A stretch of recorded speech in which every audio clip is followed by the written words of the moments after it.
Pemirsa Lampung TV, seorang mahasiswi ditemukan tewas diduga akibat aborsi seorang diri di kamar kos Jalan Boemi Manti, Gang Damai, Kedaton, Bandar Lampung, Kamis dini, hari 19 Januari 2025 pukul 1.45 WIB.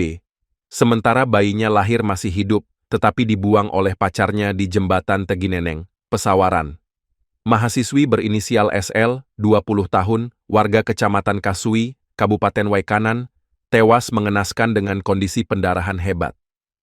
Kejadian ini pertama kali diketahui pemilik rumah kos, Purwadi, setelah mendengar suara tangisan dan teriakan dari lantai atas. Purwadi bersama istri bergegas naik ke kamar kos di lantai atas, tetapi hanya menemukan dua teman SL. Mereka mengatakan mahasiswi itu sudah dibawa ke rumah sakit oleh dua orang, salah satunya pacar korban. Awalnya SL dibawa ke klinik, tetapi dirujuk ke rumah sakit Bhayangkara. Tak lama kemudian SL dikabarkan meninggal dunia, sehingga pemilik kos langsung lapor RT dan ketua lingkungan hingga dilanjutkan ke Polsek Kedaton.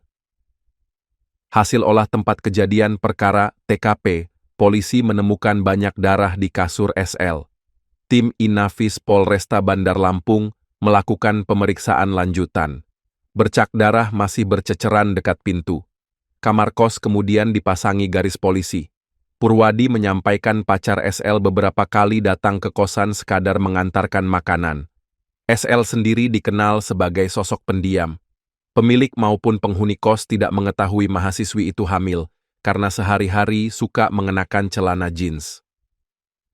Kapolsek Kedaton AKP Budi Harto menyampaikan kronologi kematian mahasiswi SL diduga akibat aborsi sendirian di kamar kos. Polisi memeriksa TKP, berdasarkan laporan dan pengecekan korban, sudah meninggal di rumah sakit Bhayangkara. Petugas menemukan ceceran darah di kasur dan beberapa sudut. Meski SL tewas karena dugaan aborsi, polisi tidak menemukan sosok bayi. Pemeriksaan pacar korban berinisial BU asal Pringsewu mengakui bayi, dilahirkan masih hidup tetapi sudah dibuang di bawah jembatan Tegineneng, Jalan Lintas Sumatera, Pesawaran. Nanti ada bel dari atas kok suaranya tapi nggak jelas, tapi kayaknya minta tolong, nangis-nangis gitu. Kemudian saya langsung sama istri, tak bangun istri langsung ke atas. Ke atas cuma ada dua orang, tapi bengong aja dia dua orang itu, kawan kosnya itu. Pada diem aja, saya turun lagi, tapi istri masih di atas. Kemudian mungkin yang dua orang ini ngomong lah sama istri. Kemudian setelah ngomong, saya baru suruh naik lagi saya baru katanya diomongin si Siska masuk rumah sakit. Kenapa begitu? Saya kan apa itu? Siapa yang bawa, dianterin nama kawan kosnya sama cowoknya katanya. Oh itu ya udah itu. Terus saya turun manggil Pak RT, kemudian manggil Pak Kalingnya. Udah mereka datang, terus lapor ke Polsek. Korban jam berapa itu Pak kejadian Pak? Jam berapa ya? Sekitar jam 12. Kalau jamnya ya kurang malam ya, malam pokoknya. Itu langsung dikabarin masuk rumah sakit dalam posisi meninggal atau tidak? Yang tahu saya sebelumnya itu nggak ngerti. Tapi kemudian selanjutnya anak-anak tuh ngomong bahwa dia sudah nggak ada gitu. Tapi kalau kesehariannya seperti apa sih Pak? Kalem orang itu sebenarnya pendiam. Dan 2 hari yang lalu saya duduk di sini, dia mungkin pulang dari kuliah apa naik gitu. Biasa.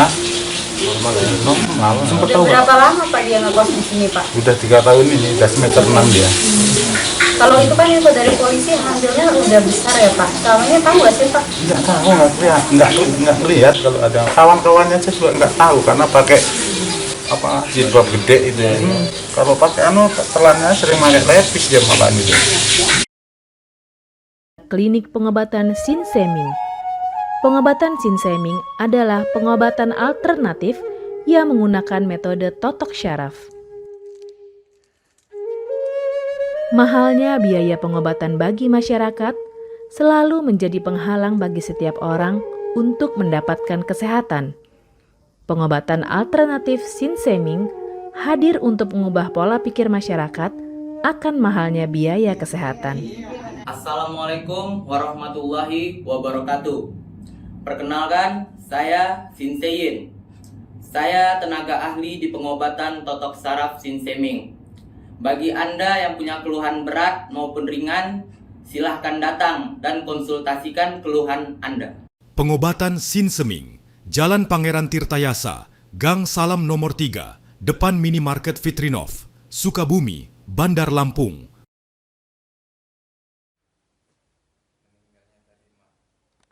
Gimana kronologis dari adanya mahasiswa yang meninggal diduga akibat aborsi ini seperti apa? Benar, pada hari Rabu malam sekira pukul 10 terjadi meninggal dunia seorang wanita muda yang melahirkan sendiri di kosannya. Kemudian teman prianya yang diduga sebagai pacarnya itu sudah kita amankan di Polsek Kedaton. Untuk bayi yang dilahirkan itu berdasarkan pengakuan dari teman prianya itu dibuang ke arah Teginanam di jembatan Teginanam. Pengakuan langsung dari teman pria korban yang merupakan pacarnya itu kondisi bayi masih dalam keadaan hidup karena pada saat dibawa oleh yang bersangkutan merasakan denyut jantungnya. Kalau pengakuan pacar korban itu mengapa memilih melahirkan sendiri, karena mereka berdua tidak ada yang tahu termasuk orang tua dari masing-masing mereka. Jadi supaya tidak tahu, tidak malu, maka mereka tidak memilih melahirkan di rumah sakit. Itu melahirkan karena memang sudah waktunya usia kandungan atau ada dugaan mengkonsumsi obat-obat? Dari hasil pemeriksaan pacar korban itu sudah waktunya memang 9 bulan. Ari Irawan melaporkan dari Bandar Lampung.